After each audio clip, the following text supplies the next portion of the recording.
The sun was high over the arena, and the crowd roared in excitement as the gladiators prepared for their fierce battle.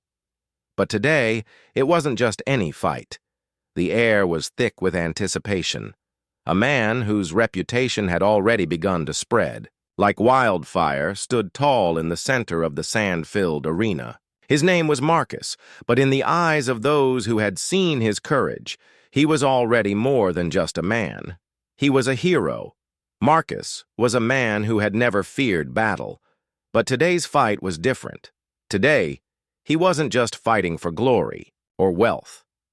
He was fighting to protect someone, a frail, elderly woman who had no one else to defend her. She had been sitting quietly in the stands, watching the spectacle unfold, when a powerful gladiator, known for his ruthless nature, approached her. The man was called Titus, and his reputation as the strongest and most dangerous gladiator in the empire was well earned. Titus had a reputation for mocking the weak, for intimidating the helpless, and for showing no mercy to those who dared to stand in his way. He made his way through the stands, his eyes locking onto the woman. Her frail frame seemed to be a perfect target for him. His cruel smile stretched across his face as he towered over her, making it clear that he intended to cause her harm. The crowd's attention shifted from the main fight to this unexpected drama unfolding in the stands. Murmurs of excitement and confusion filled the air. People couldn't believe what they were seeing. Was this part of the show, or was it something more? As the tension built, Marcus watched from the arena floor. His blood began to boil. This was no longer just a fight for victory. It was a fight for justice. He had fought many battles in his life, but this one was different. This time, his heart was in it. He was about to make a decision that would change his life forever. Without hesitation, Marcus charged toward the stands. He could feel the eyes of the crowd on him, but nothing mattered except getting to the woman before Titus could do anything more. The air seemed to ripple with the intensity of his every step. Titus noticed Marcus approaching and turned with a snarl. "What do you think you're doing, slave?" He spat, his voice dripping with contempt. "I'm here to stop you," Marcus said, his voice steady but filled with determination. The crowd held its breath. They knew that Marcus was brave, but this was an impossible challenge. No one had ever stood up to Titus without paying the price. But Marcus wasn't like the others. His eyes burned with purpose, and his grip tightened around the sword he held. This wasn't just a fight, it was a declaration. In a swift motion, Marcus leapt towards Titus, his sword raised high. The gladiator, surprised by the sudden attack, barely had time to react. The clash of metal echoed through the arena as their swords collided. Sparks flew from the blades as they locked in a battle of strength and skill. Titus was powerful, but Marcus was faster and more agile. Every strike he made was calculated, precise. The crowd watched in stunned silence as the two men fought. The fight wasn't just about strength, it was a test of will. Marcus wasn't fighting for glory, he was fighting for something far more important: justice. Titus growled in frustration, swinging his sword wildly, but Marcus dodged every attack with ease. He could feel the weight of the crowd's gaze on him, but it didn't slow him down. The only thing that mattered was the woman's safety. As the battle raged on, something unexpected happened. The woman, who had been watching in terror, stood up from her seat. She was no longer afraid. Something in Marcus's courage had awakened something inside her. She, too, was no longer powerless. She raised her arms, silently calling for help, and the arena seemed to hold its breath. Then, with one final, desperate swing, Marcus struck. His sword cut through the air like lightning, and for a moment, time seemed to stand still. Titus, his face twisted in anger, couldn't react fast enough. The blow landed. It wasn't fatal, but it was enough to send the gladiator crashing to the ground, his sword slipping from his hand. The arena erupted in a deafening roar. Marcus had done it. He had won. But the victory felt different this time. It wasn't just about defeating an opponent. It was about standing up for what was right. The woman, now safe, looked at Marcus with gratitude in her eyes. The entire arena stood in stunned silence, realizing that something profound had just taken place. The gladiator, once untouchable, had been brought down by a man who fought not for himself, but for others. As Marcus turned to face the crowd, he saw something that would stay with him forever. The 12 women who had been watching from the stands, his wives, stood together, their faces a mix of awe and admiration. They had seen him fight before, but never like this, never with such purpose. One by one they approached him, and as they did, they knelt before him, not in submission, but in respect. "Master," they whispered, their voices trembling with awe. Marcus stood tall, his chest swelling with pride. He had earned their respect, not through force or fear, but through honor. And for the first time in his life, he realized that the fight he had just won was more than a victory in the arena. It was a victory for his soul. But this was only the beginning. The world would now see him as something more than a gladiator. He was a man of honor, and the path ahead was filled with even greater challenges. The day after the fight, the arena was buzzing with rumors. Word had spread like wildfire across the empire. Marcus, the gladiator who had defended an old woman from the wrath of the mighty Titus, had won not just a battle, but the admiration of thousands. The crowd that once jeered and mocked him now cheered his name, chanting it through the streets. Yet Marcus remained unbothered by the newfound fame. He had seen how quickly people could forget what really mattered, the honor in the fight, not the glory that followed it. As the sun set over the city, he found himself alone in the courtyard of his estate. His 12 wives had stayed with him, though they now treated him with a new reverence, a respect that had been earned in the heat of battle. They had seen something in him that no one had ever seen before, a man who was more than a gladiator, a man who would protect those who needed it most. Marcus sat down on the stone steps of his courtyard, his mind heavy with thoughts.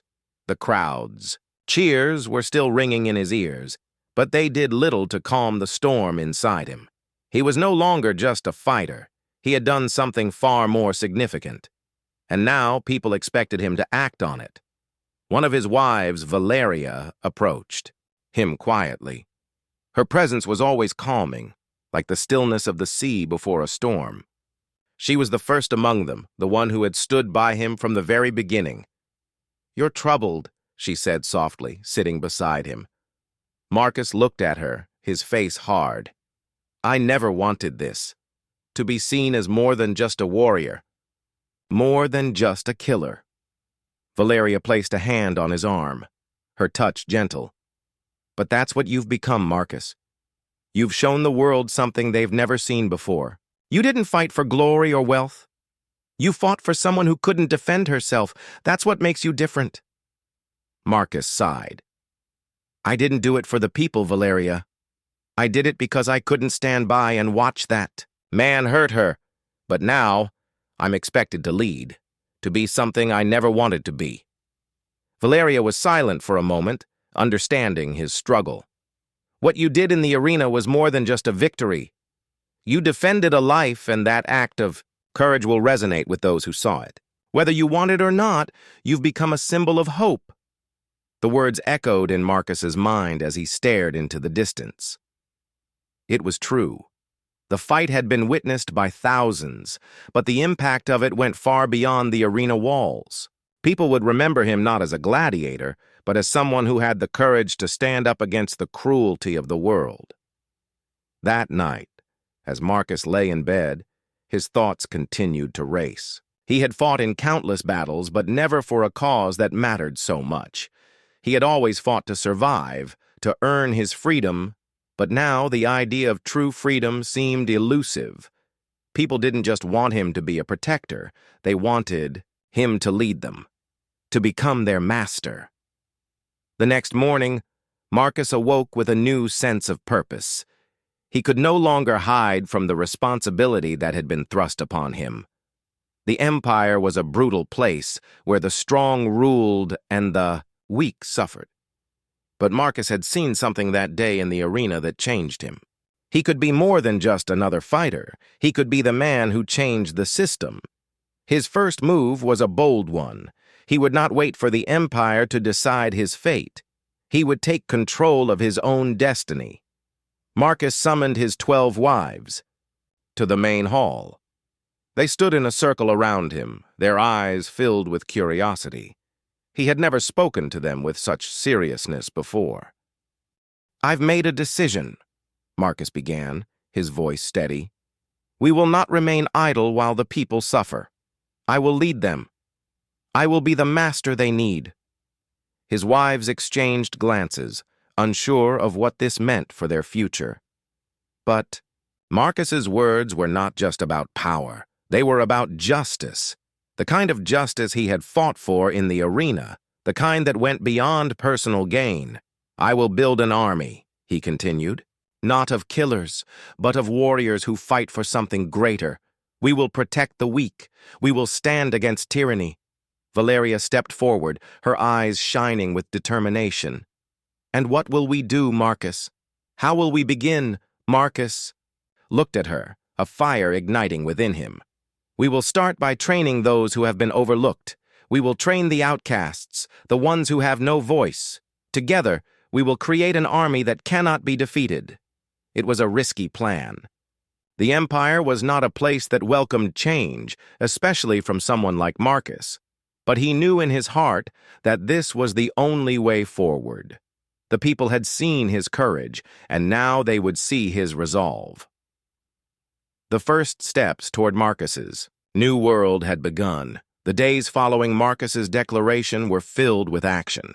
Word spread quickly throughout the Empire, carried by those who had witnessed his defiance of Titus in the arena. Marcus was no longer just a name in the gladiatorial pits. He was a symbol of hope. He was a man who had stood up against tyranny and had the power to make a real change. Marcus's vision for his new army began to take shape in the early mornings when the sun was still hidden behind the mountains. His 12 wives, each with their unique skills and knowledge, helped him plan the first steps. Some had been warriors in their own right, while others were healers, strategists, and diplomats. Together, they formed the backbone of what Marcus was building. The first recruits came from the forgotten corners of the Empire. Men and women who had no place in the grand cities, who had been overlooked by the system, now found themselves called to something greater. They arrived from distant villages, hungry for purpose, for something to fight for, and Marcus was there to give them that purpose. It wasn't long before the first training camp was established. The barren fields outside the city became a new battleground, one for a different kind of warrior. Marcus knew that this army couldn't just be made up of fighters. They had to be something more. They had to fight for something more than just victory. They had to fight for each other. The training was grueling. Marcus pushed his recruits harder than they had ever been pushed before. It wasn't just about strength. It was about resilience. It was about making them believe in something greater than themselves. But not all of Marcus's new recruits were eager to follow him. There were those who resented him, those who saw him as nothing more than a gladiator who had stumbled into a position of power. They thought of him as a fool, someone who would never understand the true nature of leadership. One morning, as Marcus was walking through the camp, he saw a group of young men whispering to each other. They were seated near the edge of the training grounds, clearly discontented. Marcus stopped and approached them, his presence alone silencing their conversation. "What's the problem?" he asked, his voice calm but firm. The young man closest to him stood up, his fists clenched. "You think you can just waltz in here and tell us what to do? You were a slave, a gladiator. What makes you think you know how to lead?" Marcus studied the young man for a moment, his gaze unwavering. "I fought in the pits. I've seen what happens to the weak. but I also know what it's like to have nothing, to be cast aside and forgotten. I'm not here to tell you what to do. I'm here to show you what we can do together." The young man sneered, but the others remained silent, watching closely. "I've been where you are," Marcus continued. "I know what it feels like to doubt, to feel like you don't belong. But I also know that we are stronger together than we ever could be alone. And if you're not willing to believe in that, then leave now." The young man hesitated, his anger still simmering, but in his eyes there was a flicker of uncertainty. "I'll stay," the man finally said, his voice quieter than before. Marcus nodded, and with a single glance, he moved on, leaving the group to reflect on his words. It wasn't about silencing dissent. It was about showing them that the future was theirs to create. But the seeds of doubt had been planted, and Marcus knew that some would take longer than others to come around. Days turned into weeks, and the camp began to take shape. The recruits trained harder, grew stronger, and started to form bonds with one another. It wasn't easy, but slowly, Marcus began to see the potential in them. At night, when the camp was quiet, Marcus often found himself staring into the campfire. His mind raced with the weight of the responsibility he had taken on. The people were looking to him for guidance, for leadership, but how could he lead when he wasn't sure of the path himself? Valeria, sensing his unease, joined him by the fire one evening. She sat down beside him, her eyes reflecting the firelight. "You're thinking too much," she said softly. "You've already taken the first step. You've shown the world what you're capable of. Now it's time to trust in the people you've brought together." Marcus looked at her, his expression pensive. "But what if I'm wrong? What if I can't lead them the way they need me to?" Valeria smiled gently. "You're not alone, Marcus. You never have been. You have us, and you have them. They're fighting for a future they've never known. They're fighting for something greater than themselves, and that's something they'll never forget." Marcus turned his gaze to the recruits, who were training in the distance. He could see the determination in their eyes, the fire that had begun to burn within them. It wasn't just about the fight anymore. It was about freedom. And for the first time in his life, Marcus realized that he wasn't just fighting for himself. He was fighting for a cause greater than anything he had ever imagined. The camp was growing. The army was taking shape. And soon, Marcus would have the power to change the empire. But there was still a long road ahead. The path to freedom was fraught with danger, and Marcus knew that the real battle was only just beginning. The weeks that followed were a whirlwind of training, strategy, and the quiet building of something far greater than Marcus had ever dreamed. Word continued to spread, not only of his victory over Titus, but also of the army he was building. The people who had once been powerless, forgotten by the empire, were now finding their voice under his leadership. Marcus's army was diverse. Men and women from all walks of life, each one carrying their own stories of hardship and survival. The soldiers were more than just fighters. They were the oppressed, the outcasts, the forgotten. They had no land, no riches, and no power, until now. But despite their growing numbers, Marcus knew that the path ahead would be treacherous. The empire's rulers would never let him rise without resistance. They would see him as a threat, and they would stop at nothing to crush him before his army could grow too strong. The first signs of that resistance came sooner than Marcus had expected. It began with small skirmishes, raids on villages that had offered shelter to his soldiers. The empire's soldiers, the loyalists of the corrupt system, had begun to target those who had joined Marcus's cause. They raided the homes of his supporters, burned down farms, and took the children of families who refused to comply. Marcus was informed of these attacks by one of his scouts, a young woman named Asha, who had been with him from the very beginning. Her eyes were sharp, and she was quick to act when trouble arose. "They've burned down a village to the north," Asha said, urgency in her voice as she approached Marcus. "They've taken families and destroyed everything." Marcus clenched, his fists. His blood boiled with rage, but he knew this was only the beginning. The Empire would not stop until they had destroyed everything he had built. But he couldn't let them destroy the hope he had ignited in these people. "We'll move out immediately," Marcus said, his voice cold with resolve. "We'll show them that they can't break us." Within hours, Marcus had gathered his most trusted soldiers and set out for the village. His 12 wives, each skilled in different forms of combat, accompanied him. They rode swiftly through the night, determined to reach the village before the enemy could cause any more harm. The moonlight cast long shadows over the land as they approached the outskirts of the village. The smell of smoke was heavy in the air, and the once thriving community now lay in ruins.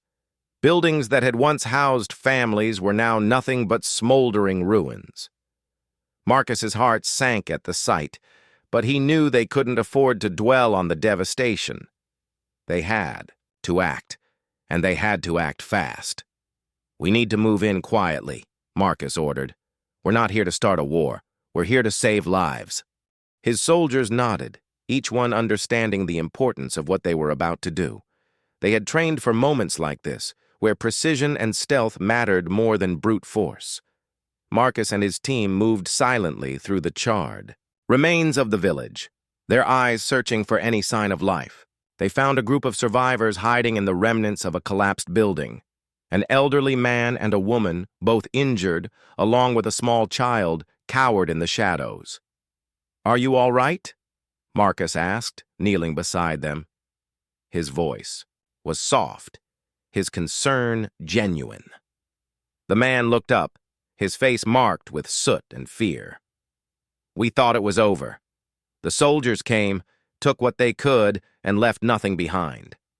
We thought they were going to kill us." Marcus shook his head. "Not while I'm here. We'll get you out. You're safe now."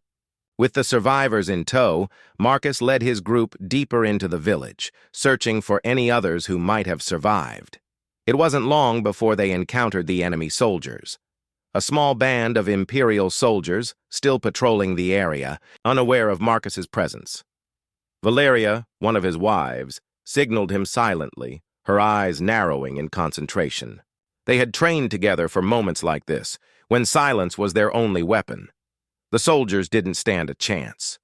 One by one, Marcus's men took them down swiftly, their movements smooth and practiced. It was a clean and efficient takedown. By the time the last soldier fell, the group of survivors had already been escorted to safety. Marcus surveyed the battlefield, his eyes cold and hard. He had won this skirmish, but the cost was heavy. The Empire would not forgive this. They would come for him. And they would come with everything they had. As the night fell into silence, Marcus stood tall, looking out over the burning village. The flames reflected in his eyes, a symbol of both destruction and the fire of defiance that burned within him. "This is just the beginning," he muttered under his breath, more to himself than to anyone else. "They think they can break us, but they're wrong. We're not just fighting for our lives. We're fighting for something that cannot be extinguished." Valeria walked up to him, placing a hand on his shoulder. "And we will fight together. We will win together." Marcus turned to face her, a fierce determination in his eyes. "We will, and no one will stand in our way." The winds had changed, and the Empire was starting to take notice of Marcus's growing influence. What had begun as whispers and rumors in the streets had become a threat to the very foundations of the Empire. The attacks on his supporters, the raids on villages, were just the beginning. The Empire had decided to take more direct action. Marcus had anticipated this. He knew that the path to freedom would never be easy, and the enemy he faced was far more powerful than any gladiator he had ever fought. The Emperor, a man who ruled with an iron fist, would stop at nothing to crush any, challenge to his authority, but Marcus was ready. His army had grown stronger with every passing day. His soldiers were no longer just outcasts. They were a unified force, a group bound by a common cause. They fought not for wealth or power, but for freedom. And that, Marcus knew, was more powerful than anything the Empire could throw at them. The first major assault came without warning. One morning, as Marcus and his wives were overseeing training, the ground trembled beneath their feet.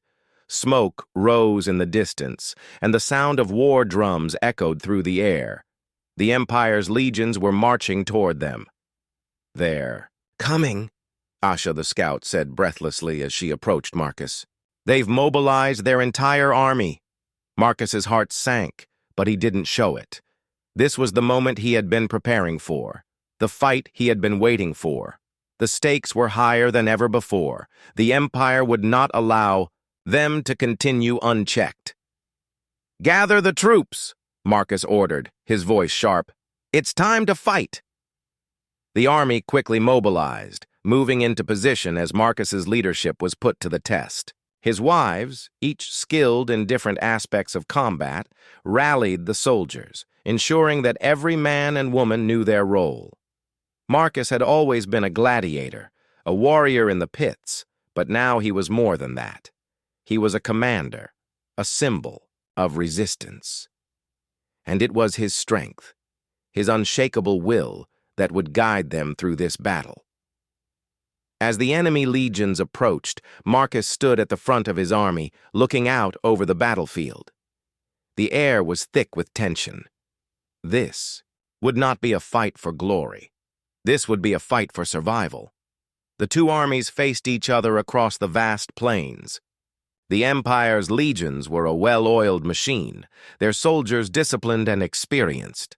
But Marcus's army, though smaller, was fierce and filled with a passion the Empire could not match. They fought not for their commanders, but for the future they believed in. "Hold the line!" Marcus shouted as the enemy began their charge. The clash was deafening. The sound of metal on metal, the cries of battle, filled the air. Marcus's soldiers fought with everything they had. They were outnumbered, but they had something the Empire's soldiers lacked, the will to fight for something greater than themselves.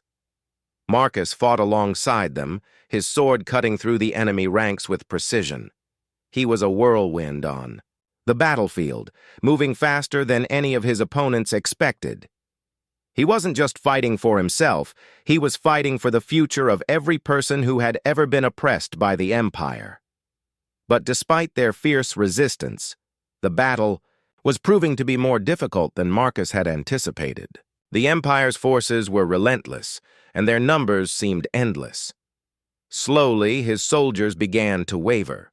Fatigue began to set in, and it was becoming clear that this would be a long and grueling fight. Marcus's mind raced as he scanned the battlefield. He needed a way to turn the tide in their favor.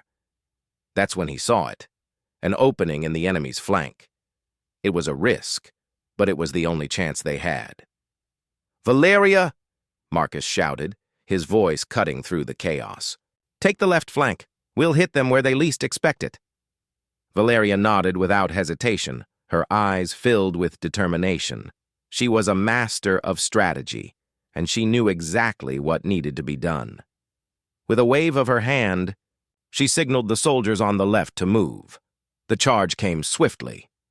Marcus and his group of elite fighters broke through the enemy's line, cutting down soldiers as they went. The Empire's forces, caught off guard by the sudden attack, faltered. It was the opening Marcus needed. "Push forward," Marcus cried, his voice filled with the energy of a man who had nothing to lose. His soldiers surged forward, following his lead with renewed strength.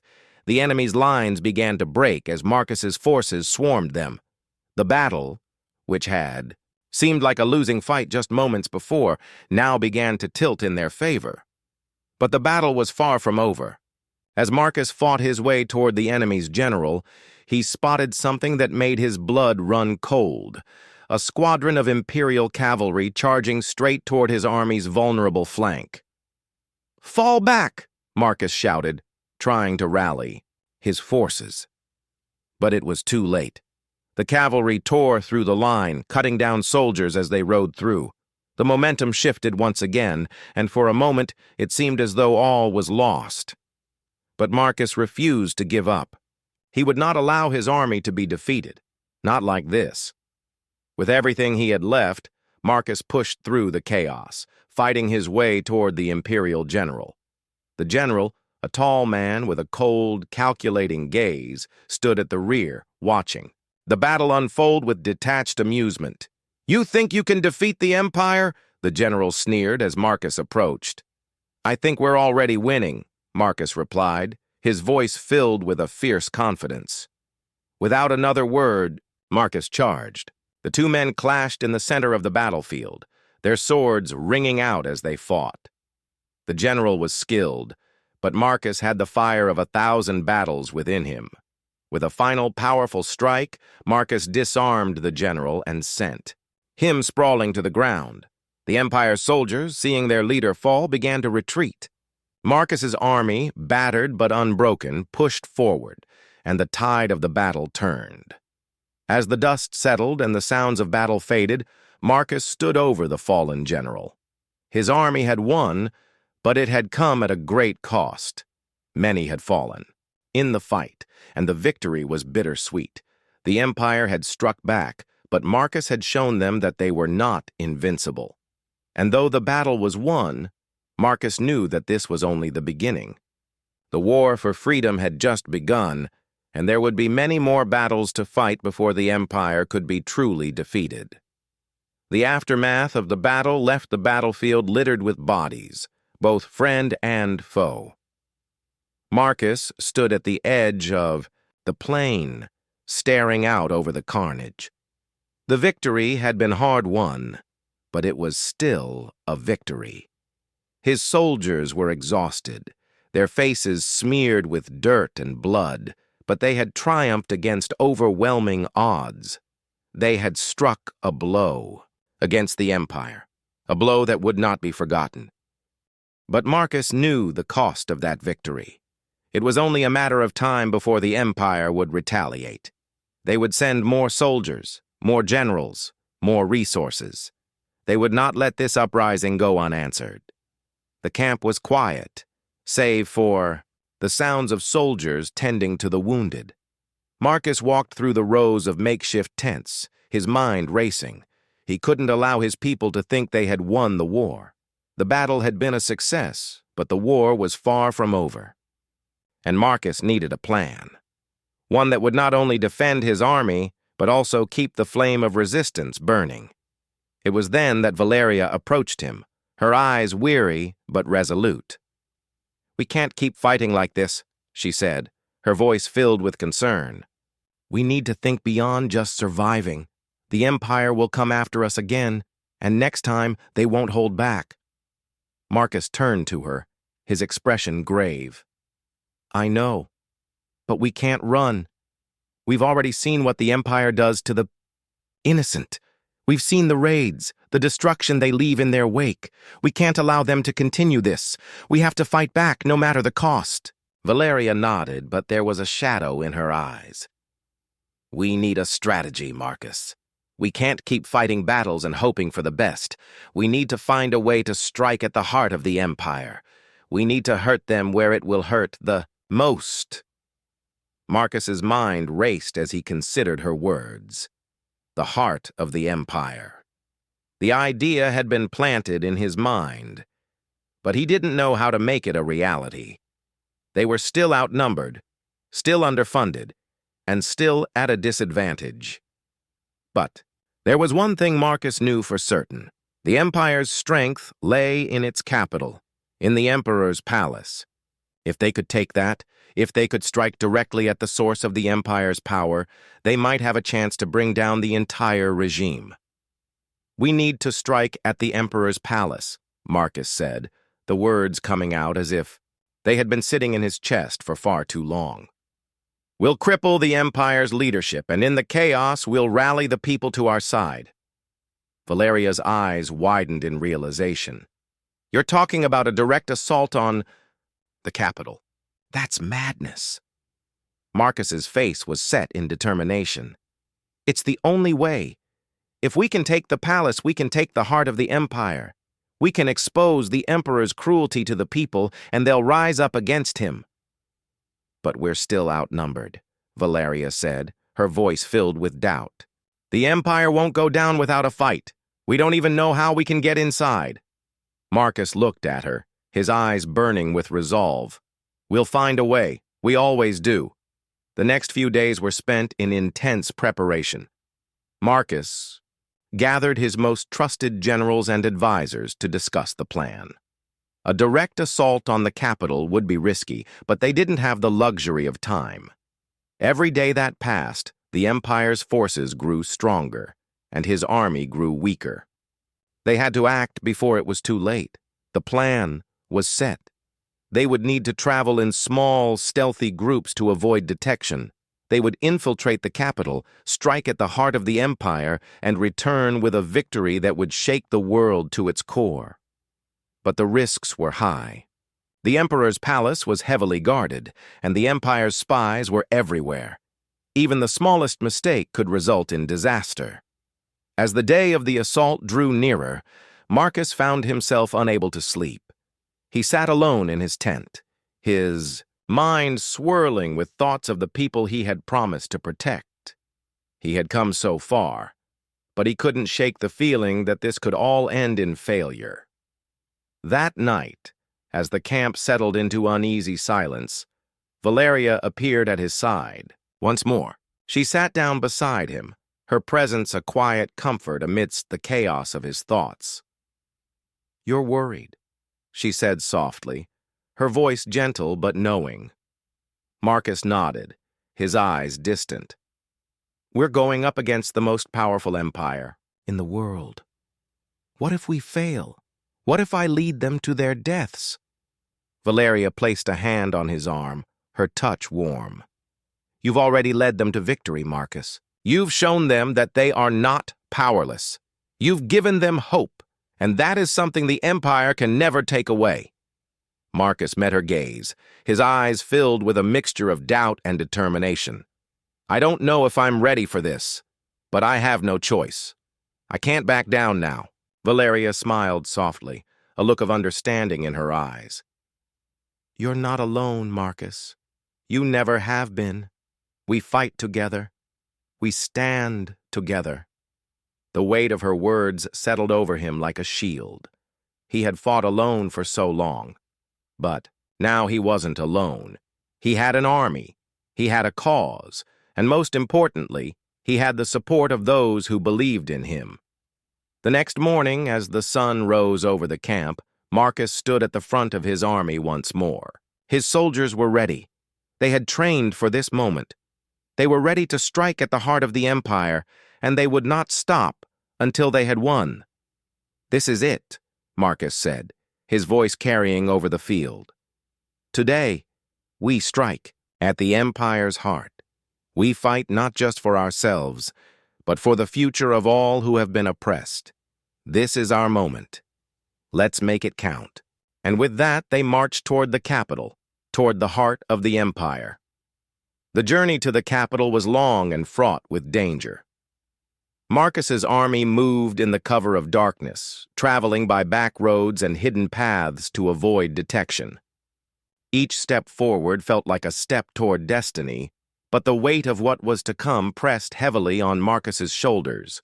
The closer they got to the emperor's palace, the more the tension mounted. The air itself seemed to hum with the promise of something monumental. They arrived on the outskirts of the capital just before dawn. From their vantage point, they could see the towering walls of the city, the gleaming spires of the palace rising. Above it all, like a monument to the empire's dominance. But to Marcus, the palace no longer seemed like a symbol of power. It was a target, a place that would soon fall into their hands. The plan was simple, yet dangerous. They would split into smaller groups and infiltrate the capital under the cover of darkness. Marcus and his most trusted generals would take the front gates, a diversion to draw the attention of the imperial guards.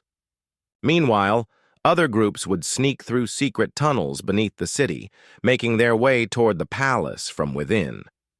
As night fell, the city seemed to hold its breath. The streets were eerily quiet, save for the soft footsteps of Marcus's soldiers as they moved into position. The excitement in the air was palpable, but so was the fear. This was their final chance. If they failed, the consequences would be dire. But if they succeeded, they would change the world. The gates to the city loomed ahead, guarded by a small but well-trained force. Marcus's heart pounded in his chest as he prepared for the assault. He could hear the soft rustling of his soldiers behind him, ready for the command to strike. "On my mark," Marcus whispered to Valeria, who stood by his side, her eyes steely with resolve. She nodded silently, her hand tightening around her sword. The moment came. Marcus gave the signal, and the first wave of soldiers charged forward, their swords flashing in the moonlight. The sound of combat erupted in the still night air. The enemy guards were taken off guard, but they fought back fiercely, their training evident as they held their ground. "Keep pushing!" Marcus shouted, his voice cutting through the noise of the battle. "We have to make it to the palace!" Valeria fought beside him, her movements swift and deadly. The enemy faltered, then retreated as Marcus's army pressed forward. The gates were theirs. As they moved through the streets, the Empire's forces scrambled to respond, but Marcus's army was too swift. They moved like a shadow, an unstoppable force of nature that tore through the defenses of the capital. Hours passed as they made their way toward the palace. They were close now. Marcus could feel it in his bones. The moment of reckoning was almost here. The final stretch was the most dangerous. The palace loomed before them, its massive doors guarded by elite imperial soldiers. These were the Emperor's personal guard, the best of the best, and they weren't going down without a fight. But Marcus was ready. He could feel the weight of the battle in his every step, but he also knew that they were on the brink of victory. His army had fought for this moment, and they would not be denied. As they approached the palace, the enemy soldiers charged at them, swords drawn and shields raised. The clash was intense, a storm of steel and fury. Marcus fought with everything he had, his sword cutting through the air with precision. He was unstoppable now, every strike carrying the weight of the thousands who had fought and died to bring him to this moment. And then, in the heart of the battle, Marcus saw him. The Emperor sitting on his golden throne at the top of the palace steps, watching the chaos unfold with a cold, calculating smile. "You think you can defeat me?" the Emperor called down, his voice dripping with disdain. "You think you can tear down the Empire with a few pitiful rebels?" Marcus climbed the steps toward him, his eyes locked onto the Emperor's. "The Empire is built on the suffering of the weak. It's built on cruelty, oppression, and fear. That ends today," the Emperor sneered, rising from his throne. "You are nothing but a gladiator, a slave who has risen above his station. You think you can change the world? You think you can defeat me?" "I'm not just a gladiator," Marcus replied, his voice steady. "I'm a man fighting for a cause. I'm fighting for a future where people like me, like all of us, don't have to live in fear." The Emperor's face twisted with rage as he drew his sword. "Then you will die like the rest." The two men locked eyes, and in that moment, everything else fell away. The battle raged around them, but Marcus and the Emperor were in their own world. This was the final confrontation, the moment that would decide the fate of the Empire. The clash of their swords echoed through the palace as they fought. The Emperor was powerful, but Marcus was driven by something greater, something that could not be defeated. With each strike, he could feel the weight of his people, the hope of 1,000 lives resting on his shoulders. Finally, with a swift motion, Marcus disarmed the Emperor, sending his sword crashing to the ground. The Emperor fell to his knees, fear creeping into his eyes. "It's over," Marcus said, his voice calm but firm. The empire falls today. As the emperor was taken into custody, the battle outside began to fade. The empire's forces, seeing their leader defeated, began to crumble. One by one, the remaining soldiers surrendered, and Marcus's army stood victorious. The empire was no more. The city, once a symbol of power, now stood as a testament to the strength of those who had dared to fight for a better world. The sun rose over the ruins of the capital, casting a soft golden light over the broken city. The people, once oppressed and afraid, now stood free. Marcus's army had won, but the real work was just beginning. In the weeks that followed, Marcus worked alongside his generals and advisors to rebuild the empire. They didn't seek to replace one tyrant with another. They sought to create a new world, a world where justice, freedom, and equality were the cornerstones of society. Marcus had started as a gladiator, a man who fought to survive. But now, he was a leader, a symbol of hope for those who had no voice, and a testament to the power of unity in the face of oppression. And as he looked out over the people who had fought beside him, Marcus knew that this was just the beginning. The empire was gone, but the fight for a better future would never end.